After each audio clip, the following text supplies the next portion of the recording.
বলছি জাঙ্গিয়া তো একটা ছিল, ওটা মাস্ক হিসাবে চালিয়ে দিলাম। তো কাস্টমারের তো প্রচুর ভিড়, কি করা যায়? স্টক কি আছে নাকি কোনো বুদ্ধি আছে? একটু দাও তোমার তো। ওকে বস, ওকে বস, ওকে বস, ওকে ওকে ওকে, ধন্যবাদ। হাতে টাকা হচ্ছে, কমিশন দিয়ে দেবো বস। হ্যাঁ, corona mask, corona mask, corona mask, corona mask, একটি মাস্ক একটি প্রাণ, একটি মাস্ক একটি প্রাণ। মাস্ক লাগান, প্রাণ বাঁচান। পরে আসলে পাবেন না করোনা মাস্ক মাত্র। আর আমরা কি পাগল নাকি? আপনি এই ব্রাগুলোকে মাস্ক বলে চালাচ্ছেন?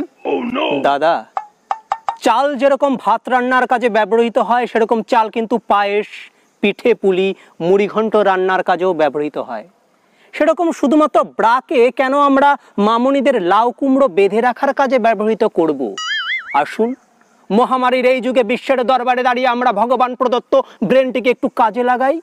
একটু বুদ্ধি খাটালেই আমরা একটি ব্রাকে সাধারণ একটি মাস্কে পরিণত করতে পারবো। দেখে নিন। দেখেছেন, অসাধারণ ভাবে প্রোটেকশন দিচ্ছে আপনাকে। মাত্র 500 টাকা দাম। নিয়ে যান, যখন দেশ থেকে ভাইরাস চলে যাবে আপনার গার্লফ্রেন্ডকে গিফটও করতে পারবেন। হে হোয়াটসঅ্যাপ নিয়ে যান, 500 দিন। মৌসম আসবেন বারা বেঈমান হে করোনা